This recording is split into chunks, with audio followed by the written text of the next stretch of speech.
A'udzubillahi minasyaitonirrajim. Bismillahirrahmanirrahim. Assalamualaikum warahmatullahi wabarakatuh. Alhamdulillah.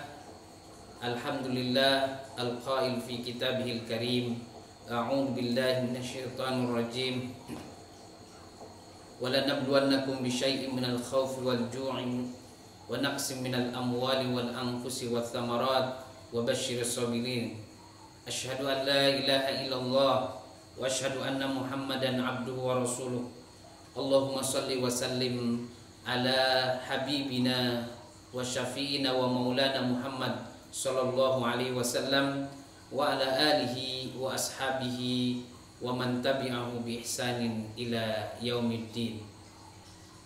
Para hadirin keluarga besar Tazkiyah dimanapun Anda berada, alhamdulillah kita bersyukur kepada Allah Subhanahu wa taala.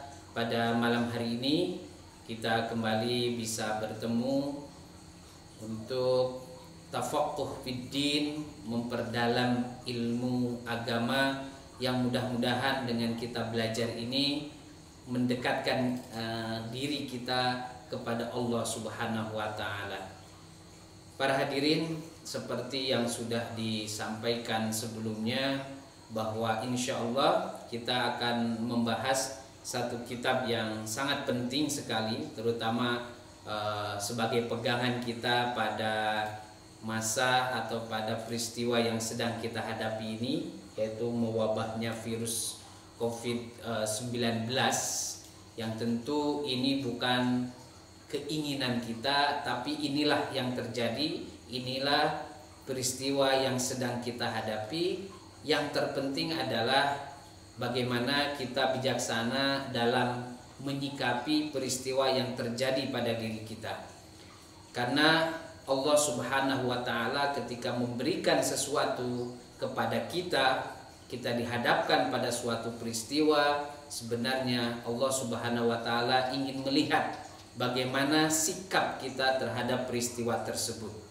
Inilah yang mungkin akan membedakan mana di antara manusia yang betul-betul beriman kepada Allah dan mana manusia-manusia yang kufur kepada Allah. Surah Al-Baqarah ayat ke-26 mungkin bisa mencerminkan apa yang saya sampaikan tadi. Innallaha la yastahi ayyadriba mathalan ma ba'udatan fama fawqaha fa ammal ladina amanu faya'lamuna annahu al-haqqu min rabbihim wa ammal ladina kafaru fayaqulun madza aradallahu bihadza mathala yudillu bihi katsira wa yahdi bihi katsira wa ma yudillu bihi illa al-fasiqin. Yahdi bihi man yasha wa yudillu bihi man yasha wallahu ala kulli syai'in qadir. Jadi sebenarnya Allah ingin melihat apakah dengan peristiwa tersebut kita mendapatkan hidayah dari Allah kemudian bertambah iman kita, ataukah kita akan sesat. Dan umat Islam mesti melihat peristiwa itu adalah al-haqqu min rabbih, adalah kebenaran dari Tuhannya, bukan seperti sikap orang-orang kafir yang menanyakan untuk apa peristiwa ini terjadi. Insyaallah kitab yang akan kita bahas ini adalah kitab Badlul Ma'un fi Fadli At-Ta'un, yang saya kira admin sudah menyebarkan buku ini sehingga hadirin semuanya bisa membaca atau membuka kitab ini walaupun dalam bentuk PDF. Yaitu insyaallah kita akan mulai membahas bab yang pertama. Buku ini terdiri dari 4 bab. Mudah-mudahan kita bab pertama ini kita bisa menyelesaikannya pada malam hari ini. Bab pertama ini terdiri dari 4 pasal. Ini sangat penting sekali karena ini membahas tentang hadis-hadis yang menceritakan tentang taun, ya, atau taun atau wabah atau virus, ya, yang mewabah seperti ini. Memang kitab ini berisikan hadis-hadis Rasul yang berbicara tentang masalah taun. Nah, karena taun ini bukan saja terjadi pada saat ini, karena peristiwa taun ini sudah terjadi bahkan mungkin pada umat-umat yang terdahulu sebelum Nabi Muhammad SAW diutus oleh Allah untuk menjadi seorang rasul. Nanti juga tentang hadis yang berbicara tentang masalah bahwa taun ini sebenarnya merupakan azab yang telah Allah turunkan, yang dengannya Allah mengazab kaum-kaum yang memang durhaka, yang memang kufur terhadap perintah Allah, terhadap perintah Rasulnya. Kemudian Allah mengadab mereka dengan berbagai penyakit, dengan salah satunya adalah taun, seperti yang akan kita bicarakan pada bab ini, pada pasal yang ketiga. Pasal yang pertama ini yaitu saya bukunya sudah saya cetak, sudah saya fotokopi. Nah, ini adalah tentang bayan fi bayan kaunuhu rijzan alaman madha. Ini adalah penjelasan tentang bahwa taun itu adalah azab kepada orang-orang yang sudah lalu atau yang terdahulu. Di sini kita temukan ada beberapa hadis nabawi, tapi hadis ini secara makna itu sama satu dengan yang lain, cuma lafaznya itu berbeda. Karena inilah sebenarnya sifat dari hadis yang bisa kita bedakan antara hadis dengan Al-Quran. Kalau Al-Quran ini lafaznya memang sama semuanya, tidak ada yang berbeda. Tapi kalau hadis, nah ini lafaznya kadang satu periwayatan dengan periwayatan yang lain adalah berbeda. Kita mulai dengan hadis yang ini sebenarnya panjang sekali jalur sanadnya. Nah, yang kita sebut, kalau kita menyebutkan nama-nama orang dalam hadis itu, kita sebut itu sebagai sanad. Nah, inti atau isi daripada hadis itulah yang disebut kita matan dalam ilmu hadis. Jadi sanadnya ini sangat panjang sekali. Langsung saja kita akan membaca hadisnya, ya. Membaca hadisnya, yaitu inna hadzal waj'a ridsun. Qala Rasulullah sallallahu alaihi wasallam, inna hadzal waj'a ridsun wa adzabun au baqiyatu adzabin habibun yashukku udziba bihi nasun min qablikum. Inna hadzal waj'a, atau penyakit ini, ya, waj'a itu adalah penyakit. Nah, kata-kata waj'a ini kalau lihat pada hadis-hadis yang lainnya itu secara langsung menjelaskan tentang taun. Jadi dalam riwayat lain, mungkin pada halaman berikutnya kita temukan hadis yang lain, inna hadzal taun rijzun wa baqiyatu adzabin udziba bihi kaumun. Nah, kemudian ada lafaz lagi yang menggunakan kata wabah. Inna hadzal wabah rijzun ahlakallahu bihi ba'dal umam. Jadi kalau hadis yang pertama yang disampaikan oleh penulis ini adalah inna hadzal waj'a, penyakit ini. Penyakit. Tapi riwayat yang lain secara langsung menyebutkan bukan hanya sekedar penyakit, tapi ini adalah penyakit taun. Ada lagi riwayat yang menggunakan lafaz bahwa inna hadzal waba, yaitu penyakit yang menular, penyakit yang mewabah. Nah, tapi intinya bahwa hadis-hadis ini menjelaskan kepada kita bahwa penyakit taun, penyakit wabah, penyakit ar-waj'u itu adalah ridsun atau azabun. Jadi merupakan azab, ya, merupakan azab yang dengannya, ya, Allah telah mengazab umat-umat sebelum umat Nabi Muhammad SAW. Nah, siapakah umat yang diazab oleh Allah Subhanahu wa taala dengan penyakit taun ini? Ada yang mengatakan itu adalah umat dari Bani Israel, ya, umat-umat yang terdahulu. Secara umum memang Bani Israel, karena setelah Nabi Ibrahim kemudian keturunannya semuanya termasuk daripada umat Bani Israel sampai lahirnya baginda kita Rasulullah Shallallahu Alaihi Wasallam. Secara khusus nanti kita akan menjelaskan peristiwa itu terjadi pada masa Nabi siapa, ya insya Allah pada pasal berikutnya. Tapi di sini disebutkan bahwa itu adalah azab, ya itu adalah azab. Tapi kita melihat kita kadang-kadang kalau melihat suatu peristiwa atau kesulitan yang kita hadapi itu, kita kadang-kadang melihat ini azab ataukah ini adalah ujian, ya ataukah apa, itu kan? Karena kita melihat satu kesusahan, ya Allah, Allah ini mengazab saya, atau kita melihat ya Allah ini adalah ujian untuk saya. Atau mungkin kita melihat ini adalah sebagai sebuah rahmat, walaupun kita melihatnya peristiwa ini memang peristiwa yang sangat sulit untuk disikapi, untuk dihadapi. Maka kalau kita ingin bisa membedakan sebenarnya apakah ini azab yang terjadi pada diri kita ataukah ini adalah ujian, ya yang kita sedang hadapi ini, atau ini merupakan adalah rahmat yang Allah berikan kepada kita. Jadi kita lihat sebenarnya peristiwa yang terjadi pada diri kita ini sebelum hal itu terjadi. Apakah kita ini dalam keadaan maksiat? Kalau kita melihat bahwa ketika kita melakukan maksiat kemudian ternyata Allah memberikan kesulitan, nah itu mungkin itu adalah azab dan peringatan Allah kepada kita supaya kita kembali dan tidak melakukan kesalahan tersebut. Tapi hal lain yang para ulama mengatakan kalau kita melihat itu adalah suatu adab adalah ketika kita melihat peristiwa itu memang kita tidak menyerahkan itu kepada Allah. Kita akhirnya marah-marah kepada diri kita sendiri, atau kita menyalahkan lingkungan kita, atau menyalahkan orang lain.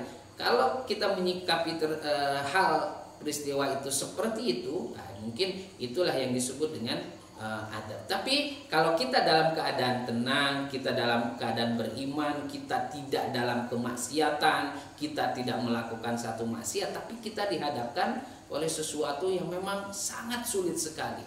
Nah, kalau itu terjadi, mungkin itu adalah sebagai sebuah ujian atau disebut sebagai sebuah bala. Kalau dalam bahasa Al-Qur'an, wala nabluwannakum fi amwalikum wa anfusikum, dalam surah Al-Imran ayat 186 Allah menyebutkan seperti itu. Sesungguhnya kami akan menguji di antara harta-harta kalian dan diri kalian, dan kita langsung sadar bahwa semua peristiwa yang kita hadapi ini adalah memang dari Allah.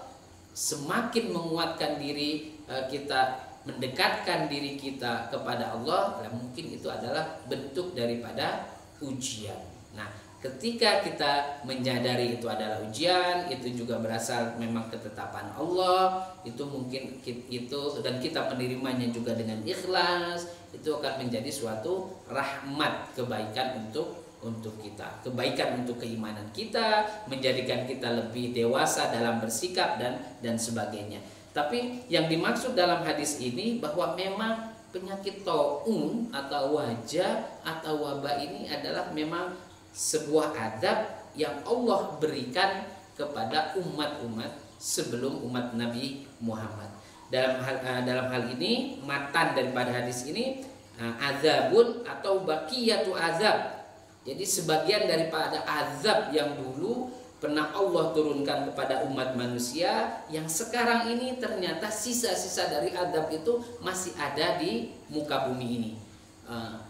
Kenapa demikian? Karena ada disebutkan di dalam halaman, kalau hadirin semuanya juga membaca atau membuka kitabnya, itu halaman 75, di sini disebutkan inna hadzal wabah rijzun.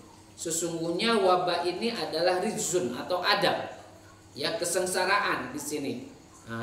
Ahlakallahu bihi ba'dal umam, yang dengannya Allah telah menghancurkan sebagian daripada umat, ya. Waqad baqiya fil ardi, dan dia masih tersisa di muka bumi ini syai'un, sesuatu masih tersisa daripada wabah wabah yang pernah Allah turunkan kepada sebagian umat dahulu. Yaji'u ahyanan, yang kadang-kadang wabah itu datang. Suma wayadhabu ahyanan, yang kadang-kadang wabah itu adalah pergi. Jadi insya Allah kita optimis bahwa wabah ini, kalau memang ini adalah wabah yang pernah Allah turunkan kepada umat sebelum kita, seperti janji hadis ini, dia akan datang dan dia juga akan pergi, insya Allah. Jadi kita selalu optimis bahwa dia akan selalu aja wabah itu datang kepada kita dan tidak akan pernah habis-habis. Insya Allah kalau melihat daripada janji Rasulullah SAW atau janji Allah yang disebutkan di dalam hadis-hadis ini, ternyata ya pergi, kadang-kadang pergi, kadang-kadang dia juga datang. Apalagi kalau kita baca lagi hadis yang halaman 75 ini, an inna hadal waj'a au as-saqam rijzun udhiba bihi ba'dul umam qablakum thumma baqiya ba'du fil ardi fayadhabul marra wa ya'ti ukhra. Jadi hadis-hadis ini semakin menguatkan bahwa memang peristiwa itu insya Allah akan berlalu, dan kita berdoa kepada Allah mudah-mudahan memang peristiwa yang kita hadapi ini, COVID-19 ini, kalau memang itu adalah azab untuk orang-orang yang dahulu, orang-orang yang kufur kepada Allah, dan kita orang-orang yang beriman sekarang, mudah-mudahan itu tidak berdampak yang negatif. Dan insya Allah kita memohon semoga kita diselamatkan oleh Allah Subhanahu wa Ta'ala, dan kita memohon kepada Allah semoga wabah itu cepat berlalu. Karena hadis ini menyebutkan yadhabul marra wa ya'ti al-ukhra, kadang datang dan kadang tidak. Jadi pada pasal yang pertama ini memang artinya kita harus menyadari itu bahwa Allah itu sudah memberikan istilahnya mungkin isyarat yang kita memang harus pinter untuk mengambil isyarat yang sudah Allah berikan. Ya. Dengan apa kita mengetahui bahwa isyarat-isyarat Allah? Ya berarti kita memang harus mengkaji, mempelajari ilmu-ilmu yang sudah Allah berikan melalui para nabinya, melalui para ulamanya, termasuk kita, sehingga kita termasuk kita saat ini adalah kita belajar untuk mengetahui hakikat daripada wajah atau taun ini. Ya. Dalam hadis lain yang diriwayatkan oleh Imam Ahmad, saya mencoba untuk mencari hadis lain yang lafaz dari awal dari hadis ini hampir sama dengan apa yang disebutkan di dalam kitab ini. Jadi di sini bahkan disebutkan sebagian daripada solusi yang harus diambil kalau memang wabah itu mendatangi kita. Dalam hadis yang diriwayatkan oleh Imam Ahmad, inna hadal waj'a ridsun wa adabun au baqiyatu adabin udziba bihi nasun qablakum fa idza kana bi ardin wa antum fihi. Kalau kita menemukan wabah tersebut terjadi pada suatu daerah, wa antum biha, dan kalian berada di daerah tersebut, fala takhruju minha. Jadi Allah sudah memberikan sebenarnya jalan, ya. Kalau memang kita terjadi di tempat terjadinya wabah, fala takhruju minha, jangan kalian keluar dari tempat tersebut.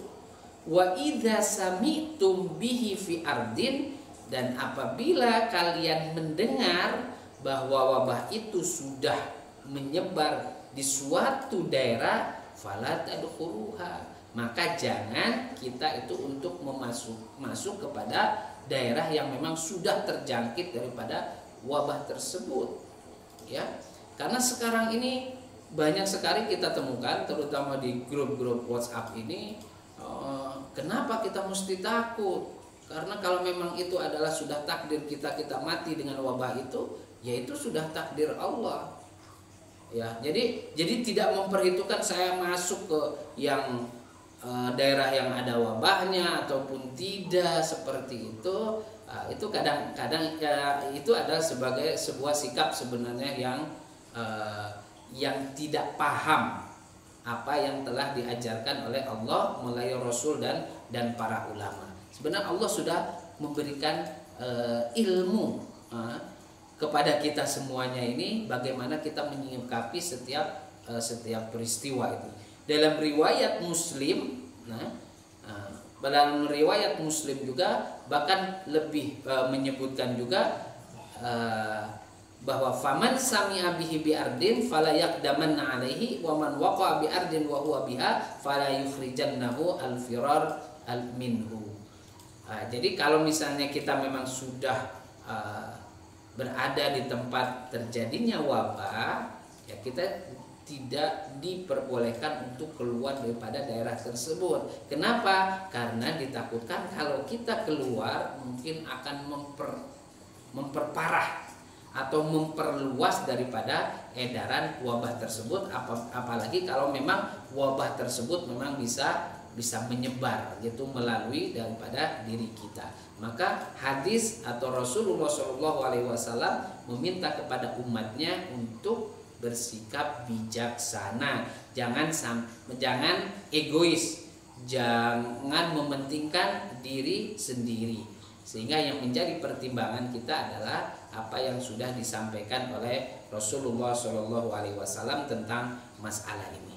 Ini saya kira pasal yang pertama itu apa hakikat daripada taun itu sudah kita baca, dan mudah-mudahan hadirin semuanya bisa memahaminya. Kita sekarang sebenarnya masih nyambung dengan hadis-hadis yang ada pada bab pertama ini, adalah tentang masalah bahwa kalau taun itu adalah azab untuk orang-orang kafir atau kaum yang dulu ingkar kepada Allah dan Rasulnya, yang kemudian Allah mengadabnya, tapi ada sebuah kabar gembira bahwa untuk umat Islam, ya, ini merupakan rahmat. Ya, rahmat itu apa? Rahmat itu kalau kita baca dari arti dalam Al-Quran, Bismillahirrahmanirrahim, Ar-Rahman Ar-Rahim, itu kan kata rahmat itu diambil dari kata Rahman dan Rahim itu. Artinya apa? Berarti itu adalah bentuk daripada kasih sayang. Itu kasih sayang Allah kepada kita kaum muslimin. Maka kita jangan sampai antipati, bersikap yang berlebihan ketika kita dihadapi peristiwa seperti ini. Kita harus hati-hati, bijak. Apakah Al-Quran sudah mengajarkan kepada kita apa yang harus kita lakukan, kita ikuti. Setelah usaha-usaha yang kita lakukan ini ternyata kita lakukan secara maksimal, ternyata kita juga masih terkena dengan wabah tersebut, kita juga meyakininya ini adalah merupakan garis atau takdir yang sudah ditetapkan oleh Allah Subhanahu wa taala.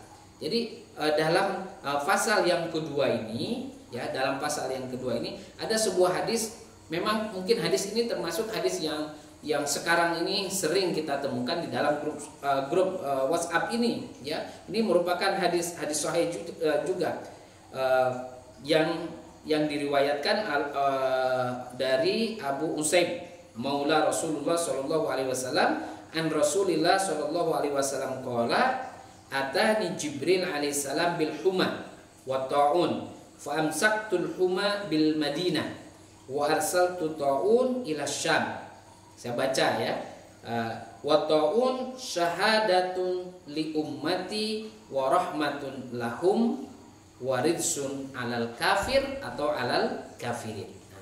Jadi hadis ini secara jelas sekali kemudian mengatakan bahwa dulu pada masa Rasulullah Shallallahu Alaihi Wasallam masih hidup itu, Jibril datang kepada baginda Rasulullah Shallallahu Alaihi Wasallam memberikan tawaran, ya, antara huma ini semacam penyakit panas gitu, ya, semacam penyakit panas, kemudian taun. kemudian memilih mana yang akan diambil oleh Rasulullah Shallallahu Alaihi Wasallam. Tentu Rasulullah Shallallahu Alaihi Wasallam mempertimbangkan kemampuan daripada umatnya. Ya, Rasulullah Shallallahu Alaihi Wasallam kita tahu beliau sangat-sangat memperhatikan kemampuan umatnya. Karena tahu bahwa umatnya adalah umat yang terakhir yang Allah utus, adalah merupakan mungkin berbeda secara besarnya tubuh, mungkin berbeda daripada kemampuannya dan sebagainya, sehingga beliau memilih yang namanya ta'un, memilih yang namanya huma atau sakit panas lah, seperti itu. Sehingga mereka fa'amsaktul huma bil Madinah, saya pilih huma untuk terjadi di kota Madinah, kota Rasulullah. Wa arsaltu, kemudian aku lempar, aku utus ta'un ke negeri Syam. Yang dipilih ke dalam salah satu kitab, ya, salah satu kitab, kitab syarah dari hadis ini disebutkan kenapa Rasulullah Shallallahu Alaihi Wasallam ini memilih huma atau sakit panas kepada untuk umatnya dibandingkan dengan ta'un. Karena ta'un itu Rasulullah melemparkannya ke negeri Syam, ya, ke negeri Syam, yang kemudian itu betul-betul terjadi pada masa pemerintahan Umar bin Khattab, yaitu tahun ke-17 atau ke-18 Hijriah. Di sini disebutkan fa khuyyiran Nabi sallallahu alaihi wasallam fi amrayni yahsulu bi kullin minhuma al-ajr al-jazir. Pensyarah daripada hadis ini menyebutkan Nabi Muhammad itu diberi pilihan untuk memilih antara dua, sakit panas, huma, ataukah ta'un, wabah. Kemudian Rasulullah memilih huma tersebut. Fakhtarul huma hina idin likillatil mauti biha ghaliban. Karena Rasulullah tahu bahwa penyakit huma ini biasanya kalaupun menimpa seseorang tidak sampai menyebabkan kepada kematian, kebanyakannya seperti itu. Bikhilafi atau umun, ya, bikhilafi atau un. Dan kemudian Rasulullah juga di sini disebutkan bahwa memang ta'un itu pernah Allah turunkan kepada umat-umat sebelumnya dan ternyata memakan korban yang banyak, ya, seperti itu. Yang terpenting daripada hadis ini bahwa memang ta'un itu terjadi juga kepada umat Islam. Yang paling dekat dengan peristiwa disampaikan setelah disampaikannya hadis ini adalah memang peristiwa yang terjadi pada masa pemerintahan Umar bin Khattab. Ketika itu negeri Syam, ya, salah satu provinsi, ya, pada masa itu Syam itu adalah provinsi. Syam itu mungkin yang sekarang ini masuk di situ adalah mungkin yang masuk sekarang itu adalah di daerah Syria, daerah Palestina, daerah Libanon, itu masuk daripada negeri Syam atau provinsi Syam. Karena ibu kotanya pada saat itu adalah Madinah, sehingga Syam itu hanya bagian daripada negara Khalifah Umar bin Khattab yang memang berpusat di Madinah.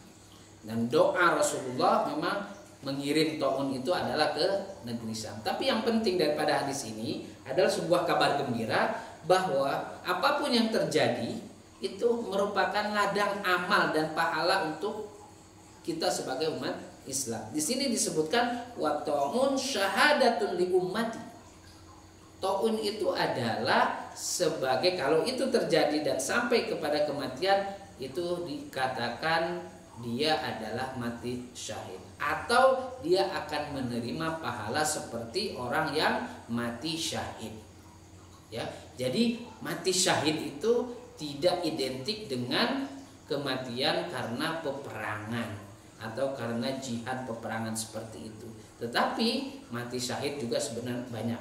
Sebagaimana mungkin kita pernah mendengarkan sebuah riwayat tentang asyuhada khamsatun.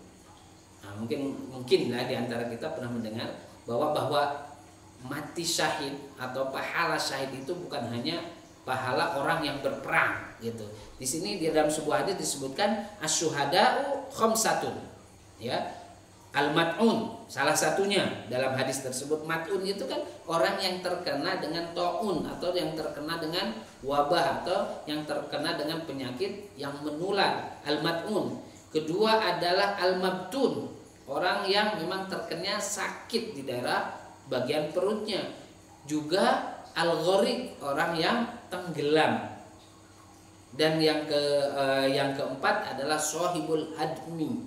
Itu mungkin sekarang kita bisa melihatnya yang termasuk sahibul hadmi itu adalah mungkin orang yang tertimpa karena gempa atau kena longsor dan sebagainya. Itu masuk daripada orang yang meninggal karena itu, maka dikatakan dia sebagai orang yang mati syahid. Termasuk yang kelima adalah asyahid fi sabilillah, orang yang syahid dalam berperang fi sabilillah. Jadi syahid, ya. Jadi orang yang meninggal kemudian dia karena sebuah penyakit, kemudian dia ikhlas dengan penyakitnya, atau dia terkena wabah kemudian dia ikhlas beriman kepada Allah, ya. Kalaupun Allah takdirkan dia sampai meninggal, berarti dia insya Allah akan mendapatkan pahala orang yang mati syahid. Nah, yang kedua, ya, adalah rahmatun lahum, rahmat bagi orang yang terkena penyakit kemudian Allah takdirkan mudah-mudahan dia sampai tidak meninggal, artinya jiwanya juga masih ada. Kemungkinan ini adalah sebagai sebuah kebaikan yang Allah berikan, ya, kasih sayang yang Allah berikan kepada kita, yang mudah-mudahan menyadarkan kita dan menambah kita untuk beriman kepada Allah, menambah kita untuk bersyukur kepada Allah, menambah kita semakin rajin. Kalau dia sebagai seorang pelajar semakin rajin dalam belajarnya, kalau dia sebagai seorang guru semakin rajin dalam mengajarnya, kalau dia sebagai seorang pedagang semakin rajin dan jujur dalam berdagangnya, kalau dia sebagai seorang pejabat dan Allah takdirkan ternyata wabah tersebut tidak sampai menjadikan dia mati, maka dia itu dianggap sebagai sebuah rahmat, kasih sayang Allah, dan kita harus menyikapinya dengan sangat-sangat positif yang menambah kita untuk lebih dekat kepada Allah.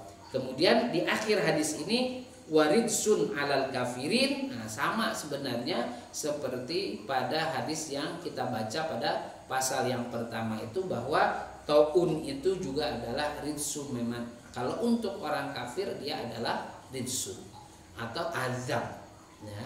Nah, tapi untuk orang mukmin kalau sampai meninggal maka dia akan mendapatkan pahala mati syahid. Tapi kalau sampai dia tidak meninggal, itu adalah memang kasih sayang Allah yang Allah berikan kepada kita, yang mudah-mudahan hal tersebut menyadarkan kita sehingga kita lebih dekat lagi kepada Allah Subhanahu wa taala. Dan seperti itu. Ya, sekira hadis yang ada dalam bab ini juga disebutkan, ya, ada hadis yang menguatkan pada bab ini, pada pasal ini, yang diriwayatkan oleh Sayyidah Aisyah radhiyallahu anha, kana azaban yab'athu Allahu 'ala man yasha faj'alahu rahmatan lil mu'minin. Nah, hadis ini disebutkan, diriwayatkan dari Aisyah, kemudian secara jelas sekali menyebutkan dalam matan hadis ini, jadi taun itu merupakan azab yang Allah kirim kepada siapa saja yang Allah kehendaki, wa faja'alahu, kemudian Allah jadikan dia juga sebagai rahmatan lil mukminin.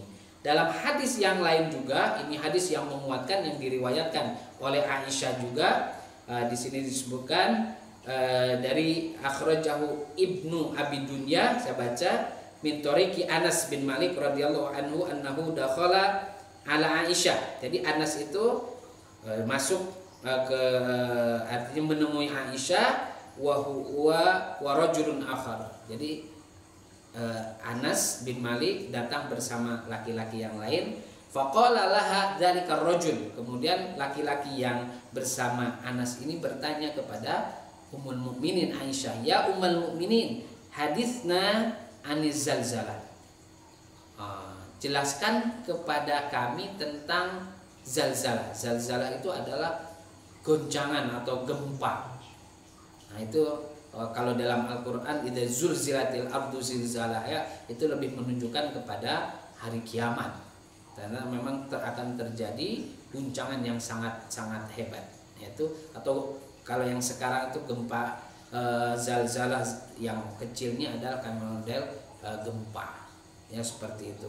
Kemudian Aisyah menjawab, qalat idza istabahu az-zina, kalau mereka sudah membolehkan melakukan zina, jadi tidak menganggap bahwa zina itu adalah sesuatu yang haram, istabahu menghalalkan, wa syaribu al-khamra, jadi minum khamr itu adalah menjadi hal yang biasa, wa darabu bil ma'azib, dan mereka memukul alat-alat musik, gharallahu ta'ala fi samaihi faqala lil ardi, kemudian Allah akan menutup langit dan mengatakan kepada bumi, tazalzali bihim, goncangkanlah manusia wahai bumi, fa intabu wa naza'u, kalau umat manusia itu bertaubat, wa naza'u, kemudian dia melepas, artinya meninggalkan segala maksiat tadi, zina, khamar,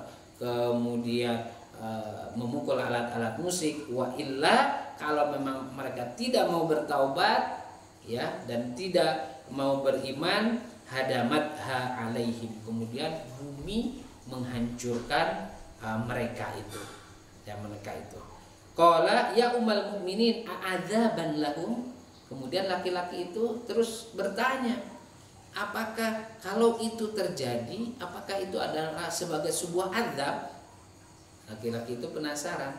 Qalat bal, tidak, bal mau'idatan wa rahmatan lil mukminin, tetapi sesungguhnya bahkan peristiwa yang terjadi, gempa yang besar atau zalzalah yang besar itu sebenarnya dia adalah mau'idhah. Mau'idhah itu apa? Mau'idhah itu artinya adalah nasihat, peringatan yang mengingatkan kita untuk kembali kepada Allah. Wa rahmatan, dan rahmat kasih sayang, lil mukminin. Wa adaban wa sukhtan lil kafirin, tetapi peristiwa itu juga adalah merupakan sebagai sebuah azab dan kemurkaan bagi orang-orang yang kafir. Kemudian di akhir keterangan hadis ini disebutkan qala Anas radhiyallahu anhu, ma sami'tu hadisan ba'da Rasulillah ana asyaddu bihi farhan minni bihadzal hadis. Ketika mendengar hadis tersebut, ternyata Anas bin Malik mengatakan tidak ada hadis yang membuat saya sangat bahagia selain daripada hadis ini. Kenapa? Karena dia melihat bahwa peristiwa itu memang mungkin sulit dihadapi, tapi ternyata bagi umat Islam dia adalah mau'idhah dan rahmat. Jadi kita melihat peristiwa itu sebenarnya bagaimana kitanya. Kalau kita melihatnya itu adalah sebagai rahmat, ya akan menjadi rahmat untuk kita. Tapi kalau kita melihatnya itu sebagai azab, mungkin memang kita tidak akan pernah mau menerima dan tidak mau ikhlas. Ya, akhirnya kita hanya sekedar marah-marah dan menyalahkan yang lain. Wal iyadzubillah. Saya kira untuk malam hari ini kita akan selesaikan dulu, cukupkan untuk membaca daripada kitab ini. Mungkin ada pertanyaan? Di live chatnya ya.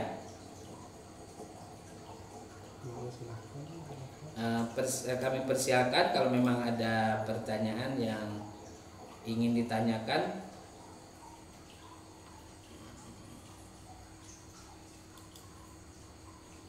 Sambil menunggu dijelaskan sedikit lagi nggak apa-apa? Ya, sambil mungkin kita menunggu bagi yang mau bertanya. Jadi kita melihat peristiwa itu adalah lihat adalah memang harus dengan kacamata kita sebagai seorang mukmin. Ya, kita ini sebagai seorang mukmin harus bahagia, harus senang. Kenapa? Karena Allah itu tidak akan pernah meninggalkan orang-orang yang beriman itu ketika melalui kehidupan dunia ini tanpa arahan dari Allah.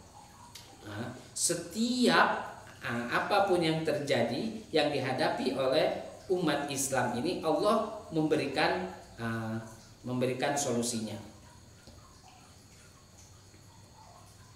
Nah, ini ada sebuah pertanyaan. Ini memang ini terjadi.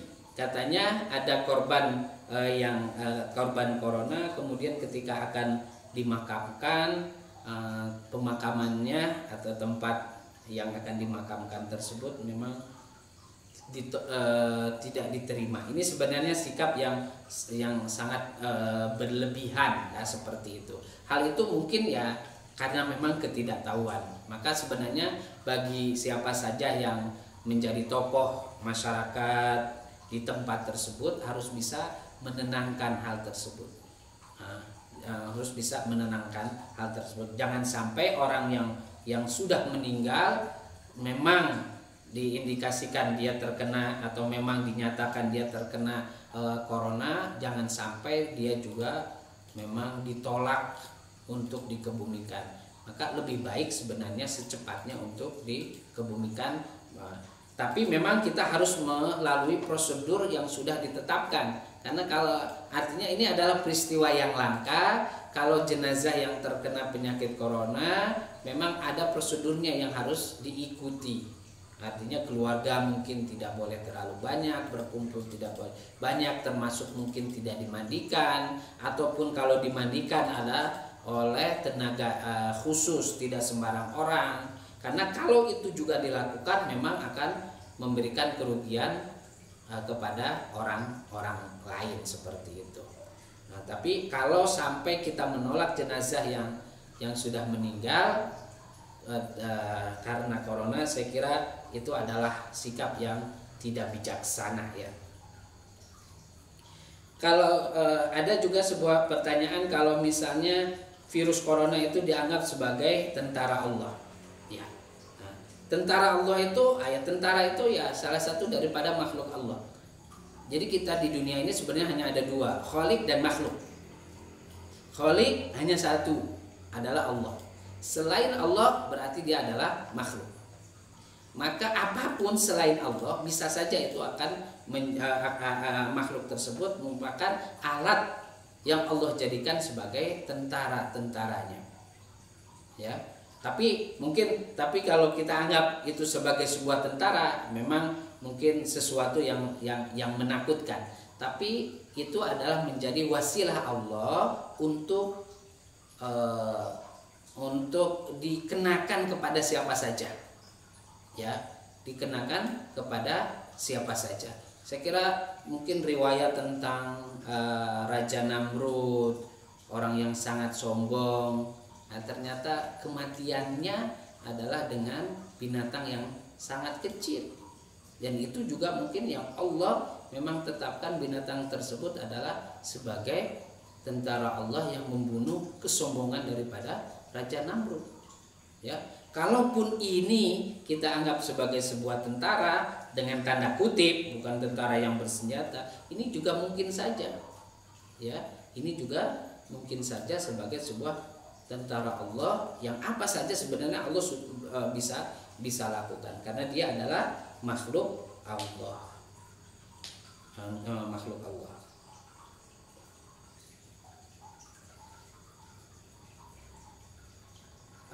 Bagaimana supaya tetap istiqomah dan tidak berlebihan terhadap sesuatu peristiwa. Memang kita harus belajar. Kita harus belajar dan harus tahu. Maka sebelum kita tahu, kita sebenarnya tidak diperkenankan untuk bersikap yang berlebihan. Kalau kita memang tidak tahu tentang sesuatu, tanyakan kepada orang yang tahu. Setelah tahu, baru kita mungkin bisa menentukan sikapnya. Bukan dari awal kita sudah bersikap yang berlebihan. Belum tahu apa-apa kita sudah bersikap yang berlebihan. Maka kita harus di situ adalah saya kira tabayyun itu dipentingkan, sehingga kita tidak salah dalam menyikapi setiap peristiwa yang dihadapkan kepada diri kita. Ya. Saya kira mungkin untuk kesempatan ini kita cukupkan. Mudah-mudahan kita bisa ketemu lagi pada waktu yang lain. Yang terpenting adalah ini adalah sebagai sebuah ketetapan yang Allah sudah terjadikan kepada diri kita.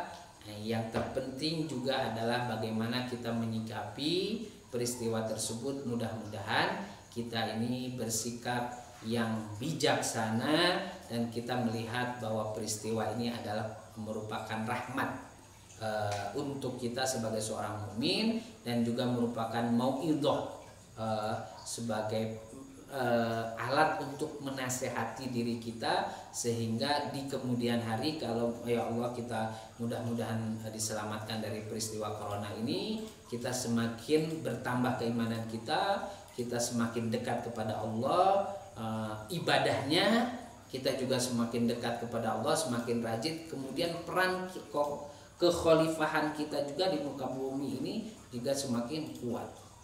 Ya, karena pada dasarnya kita hanya ada dua fungsi ini, sebagai hamba Allah dan sebagai khalifah Allah.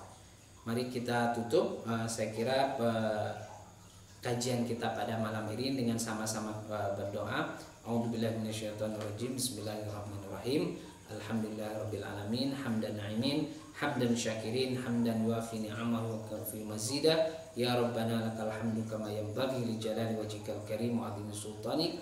Allahumma ighfir lana wa li walidayna warhamhuma kama rabbayana shaghira, wa lil mu'minina wal mu'minat wal muslimina wal muslimat al ahya'i minhum wal amwat. Ya Allah, taqabbal minna salatana wa siyamana wa qiyamana wa ruku'ana wa sujudana wa tadarru'ana wa takhashu'ana wa tammim taqsirana. Allahumma la tada' lana dhanban illa ghafarta, wa la hamman illa farajta, wa la maridan illa syafaita, wa la tullabil ilmi illa najahta wa faqta, wa la hajatan min hawaijid dunya wal akhirah laka fiha ridha wa lana fiha salah illa qadaita wa yassarta ya rabbal alamin. Allahumma asrif anna al bala wal waba wal mihan wal fitan khasatan min waba'i corona ya Allah ya rabbal alamin.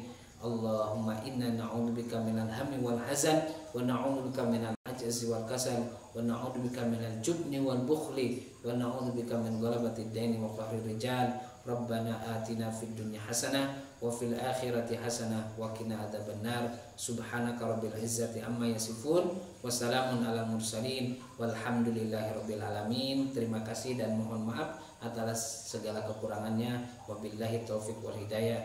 Wassalamualaikum warahmatullahi wabarakatuh.